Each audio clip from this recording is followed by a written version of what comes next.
Hello friends, welcome to my channel. দেশ এবং দেশের বাইরে থেকে যারা আজকে আমার ভিডিওটি কন্টিনিউ করেছেন, প্রত্যেককেই gardener tips with Kamal YouTube চ্যানেলে স্বাগতম। ছাদ বাগানে সবচেয়ে গুরুত্বপূর্ণ এবং মিষ্টতা সেরা এবং ফলের রাজা আম।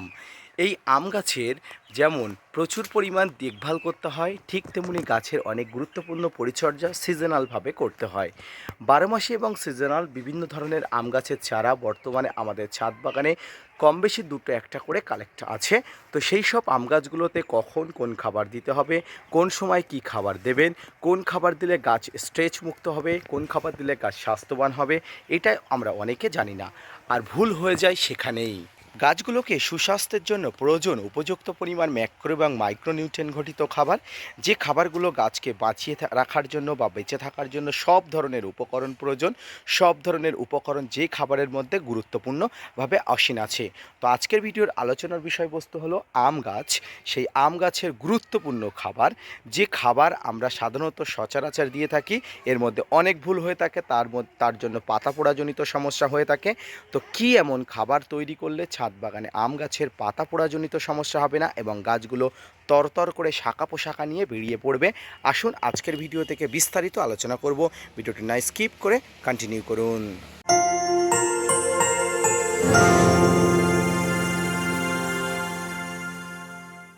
যে খাবারের কথা এতক্ষণ আমরা বলছি, যে খাবারটা আমরা ছাদ বাগানে গাছের জন্য তৈরি করি, অধিকাংশ ছাদ বাগানিরা কিন্তু আমরা ভুল করে ফেলি। আমাদের ছাদ বাগানে আম গাছের পাতা পোড়াজনিত সমস্যা কিছু কিছু গাছে সারা বছর থেকে যায়। সেই পাতা পোড়ার সমস্যা যদি বড় গাছে অর্থাৎ মাটির যে গাছগুলো আছে তারা খুব দ্রুত হলে তারা সারভাইভ করতে পারে, কিন্তু যারা টপের গাছে পাতা পোড়াজনিত সমস্যায় জর্জরিত হয়ে আছেন, তারা যদি উপযুক্ত সময়ে উপযুক্তভাবে ট্রিটমেন্ট না করে গাছগুলো মারা যেতে পারে।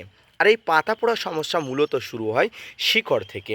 অনেক সময় সানবার্ন অর্থাৎ সূর্যের আলোতে পুড়ে যাওয়ার কারণ ছাড়াও গাছের শিকড় থেকে উৎপন্ন নানা সমস্যার কারণে গাছের পাতা পোড়াজনিত সমস্যা হয়। আর এই পাতা পোড়া সমস্যা শুরু হয় ঠিক এই খাবার থেকে। অনেক ছাদ বাগানি জানেন না যে এই খাবারগুলো কিভাবে তৈরি করতে হয়। প্রথমত, ছাদ বাগানের আম গাছের জন্য যে খাবারটি তৈরি করব, যে পসরাটি আমি আপনাদের সামনে এনে হাজির করেছি, এই খাবারের মধ্যে কোনোভাবেই খোল জাতীয় পদার্থ রাখবো না। হ্যাঁ ফ্রেন্ডস, আই রিপিট এগেন, কোনোভাবেই খোল জাতীয় পদার্থ রাখবো না। কী খোল জাতীয় পদার্থ? এই খাবারের মধ্যে থাকবে না কোনো রকম নিম খোল, কোনো ধরনের শস্যের খোল, কোনো ধরনের বাদাম খোল। নিম খোল, সর্ষের খোল, বাদাম খোল সম্পূর্ণভাবে এড়িয়ে ছাদ বাগানে আরও সে সমস্ত পদার্থগুলো আছে যে খাবারের মধ্যে সবগুলো নাইট্রোজেনের উৎস আছে, সেই খাবারগুলো আমরা কাছে আনবো, সেই খাবারগুলো মিশ্রিত করব, সেই খাবারগুলো দিয়ে গাছের কিন্তু শক্তি উৎপাদনকারী সমস্ত পদার্থগুলো তৈরি করব। তো দর্শক, এই মুহূর্তে আমি আমার ছাদ বাগানের বেশ কতগুলো গাছের জন্য খাবারটি তৈরি করব। আমি একটা জাস্ট আপনাদের সামনে তুলে ধরার জন্য এগুলো নিয়েছি। দেখুন, আমি আমার ছাদ বাগানে তিনটা গাছের জন্য যে কী পরিমাণ খাবার নিয়েছি আপনাদের সঙ্গে পরিচয় করে দিই এবং কার কী কাজ একটু শুনে নেবেন। প্রথমত, এই খাবারটি হচ্ছে সেই বিখ্যাত কেঁচো খাবার বা ভার্মি কম্পোস্ট। এই ভার্মি কম্পোস্ট ছাদ বাগানের গাছের জন্য অত্যন্ত গুরুত্বপূর্ণ, দরকারি। তবে এই ভার্মি কম্পোস্ট যদি আপনারা অথেন্টিক পেয়ে থাকেন, জেনুইন পেয়ে থাকেন, ট্রাস্টেড জায়গা থেকে পেয়ে থাকেন, তাহলে আমি বলবো আপনার এই ভার্মি কম্পোস্টটি কিন্তু একাই 100। এই ভার্মি কম্পোস্ট নাইট্রোজেন উৎপন্ন করে, গাছের আরও প্রয়োজনীয় শক্তি উৎপন্ন করে, শিকড়ে শক্তিশালী করতে সাহায্য করে। এই জন্য এই ভার্মি কম্পোস্ট অবশ্যই নিয়েছি। এরপরে যেটি নিয়েছি সেটি হচ্ছে টিএসপি বা এসএসপি। অনেকে সিঙ্গেল সুপার ফসফেট, অনেকে ট্রিপল সুপার ফসফেট বলেন। আপনারা ছাদ বাগানের জন্য টিএসপি বা এসএসপি যে কোনো একটি নিতে পারেন। কতটা নেবেন? 2টি গাছের জন্য আপনারা 3 থেকে 4 গ্রাম নিতে পারেন। এরপরে আপনারা যেটা দেখতে পাচ্ছেন, আমি আরও কাছে থেকে দেখাচ্ছি, এটা হলো একটি ফাঙ্গিসাইড। এই ফাঙ্গিসাইডের নাম হলো M45। এই M45 ফাঙ্গিসাইড কেন নিচ্ছি? এই যে টোটাল যে মিশ্রণটার মধ্যে যাতে কোনোভাবে ফাঙ্গাসের উৎপাত না ঘটে, গাছের মাটিতে যাতে কোনো ফাঙ্গাস না লাগতে পারে, তার জন্য কিন্তু যে কোনো একটি ফাঙ্গিসাইড নিয়েছি। তবে আমি M40 ফাঙ্গিসাইডটা কিন্তু বেশিভাবে প্রেফার করব। এরপরে যেটি দেখতে পাচ্ছেন, এটি হলো সর্বকালের শ্রেষ্ঠ একটি খাবার, পাতা পচা অর্থাৎ লিফ মোড কম্পোস্ট।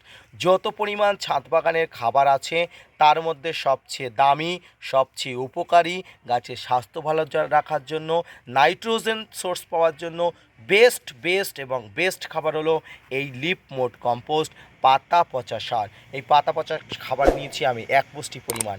এরপরে ফসফরাস উৎসর জন্য এবং সালফারের উৎসর জন্য, পটাশের উৎসর জন্য, আরও বিভিন্ন পদার্থ উৎসের জন্য নিয়েছি এখানে হাড় গুঁড়ো। এই হাড় গুঁড়োতে ফসফরাস থাকে প্রচুর পরিমাণ। এই ফসফরাস গাছের প্রচুর পরিমাণ সাহায্য করে নানাভাবে। তবে এক্ষেত্রে একটা কথা বলি, আপনারা যদি এই ফসফরাস বা হাড় গুঁড়ো নেন তাহলে আপনারা এসএসপি নিতেও পারেন, না নিতেও পারেন, থাকলে নেবেন, না থাকলে চাপ নেওয়ার কোনো দরকার নেই। এরপরে যেটা নিচ্ছেন শিংকুচি বা শিং চাচা। প্রাণীদের শিংকুচি বা শিং চাচা থেকে যেই এই খাবারটি তৈরি করা হয়, এর মধ্যেও প্রচুর পরিমাণ ফসফরাস থাকে, আরও নানা ধরনের উপকরণ থাকে। তো এই মিশ্রণগুলো একত্রে মিশিয়ে নিতে হবে। আরও একটি জিনিস নিয়েছি, দানা দানা যে পদার্থগুলো দেখতে পাচ্ছেন, এগুলো নিয়ে আপনারা কনফিউশন হচ্ছে কী এগুলো হতে পারে। দর্শক, এই খাবারগুলো হলো আমরা যারা ছাদ বাগানে সিউইড এক্সট্রাক্ট তরল ব্যবহার করি, যারা তরল ব্যবহার করতে চান না তাদের জন্য। এগুলো কিন্তু দানাদার সিউইড, এগুলোও কিন্তু গাছে প্রচুর সাহায্য করে, খাবার উৎপাদন করতে সাহায্য করে, স্বাস্থ্য ভালো রাখতে সাহায্য করে। তো এই মিশ্রণগুলোকে এবার একত্রে খুব সুন্দর করে মিশিয়ে নিতে হবে। আপনারা হাত লাগিয়ে ব্যবহার করতে পারেন, আপনারা যে কোনো এরকমভাবে পাত্র নিয়ে ব্যবহার করতে পারেন। তো আসুন এই সম্পূর্ণ খাবারটি আপনাদের ব্যবহার করে অর্থাৎ মিশ্রিত করে আপনাদের দেখায় খাবারের অবস্থাটা কেমন হচ্ছে, এটি দেখতে কেমন হচ্ছে, এবং এর পরবর্তীতে আপনারা কতটা দেবেন, কিভাবে দেবেন, সঙ্গে সঙ্গে দিতে পারবেন কিনা অবশ্যই বলে দেব। দর্শক দেখুন, ছাদ বাগানে যে খাবারটি ছিল সেই খাবারটি কিন্তু একত্রে মিশ্রিত করে নিয়ে এমন একটা অবস্থা তৈরি হচ্ছে। এবারে আমরা কি করব? সবচেয়ে গুরুত্বপূর্ণ জিনিস হলো এইবারে এই খাবারের উপরে এই খাবারটি নিয়ে সরাসরি গাছের গোড়াতে দেব না। প্রথমত গরম চলছে, গাছের গোড়াতে সূর্যের আলোর একটা তাপ লাগবে, এবং এই খাবারটি কিন্তু এখনও পর্যন্ত ভালোভাবে নিজেদের মধ্যে কম্পোস্ট অর্থাৎ ডিকম্পোস্ট হয়নি। তাই এর উপরে আমরা কিছু জল ছিটিয়ে দিয়ে এটাকে ঢাকনা অবস্থায় রেখে দিতে পারি, বা এই ধরনের পাত্রে আমরা এটা কিন্তু সরাসরি ঢেলে দিতে পারি। তো আসুন এটা ঢেলে দিই, এবং ঢেলে দিয়ে এই পাত্রেরও এর মধ্যে কিছুটা জল ছিটে দিয়ে মিনিমাম 1 সপ্তাহ রেখে দেবো। 1 সপ্তাহ পরে ছাদ বাগানে গাছের গোড়াতে, আম গাছের গোড়াতে প্রয়োগ করব। এই যে খাবারটি তৈরি করলাম, এই খাবারে কোনো প্রকার পটাশ সার নেই। এই খাবারটি গাছের গোড়াতে দিলে একদম গাছ তরতর করে বাড়বে। ছাদ বাগানে গাছের কোনো ধরনের কোনো সমস্যা হবে না। আম গাছে যদি সবচেয়ে সেরা খাবার হিসাবে গণ্য করা হয় সেই খাবার, এই খাবারটি আপনি দিন, ছাদ বাগানে গাছের গোড়াতে কোনো সমস্যা হবে না। গাছের পাতা পোড়া সমস্যা থেকে গাছকে একদম নির্মূল করতে পারবেন, তাছাড়াও গাছের স্বাস্থ্য ভালো রাখতে পারবেন এই খাবারটি দিয়ে। সম্মানীয় দর্শক, প্রিয় দর্শক বন্ধুরা, আশা করি আমি সমস্ত প্রসেস বলে দিয়েছি। এবার এই খাবারের পরিমাণ আপনার ছাদ বাগানে গাছের কাউন্ট অনুযায়ী অবশ্যই নেওয়া হবে, এবং গাছে কতটা পরিমাণ খাবার দেবেন বলা হয় প্রতি 10 কেজি মাটিতে 100 গ্রাম খাবার দেবেন। সে অনুযায়ী আমি প্রায় 300-400 বা 500 গ্রাম খাবার তৈরি করেছি 3 থেকে 4টি গাছের জন্য। এইভাবে আপনিও তৈরি করুন ছাদ বাগানে গাছের স্বাস্থ্যবান খাবার। আজকের ভিডিওটি এই পর্যন্ত, দেখা হচ্ছে পরবর্তীতে নতুন কোনো ভিডিও নিয়ে, নতুন কোনো তথ্য নিয়ে। ততক্ষণ সুস্থ থাকুন, ভালো থাকুন, আর ছাদ বাগানে আম গাছের প্রয়োজনীয় খাবার তৈরির উপকরণ দেখে নিয়ে আপনিও লেগে পড়ুন এই উৎকৃষ্ট পরিমাণ খাবার তৈরি করতে। তবে শেষে একটা সাবধানতা অবলম্বন করতে হবে, কোনোভাবেই খোল জাতীয় পদার্থ গাছের গোড়াতে দেবেন না। ধন্যবাদ।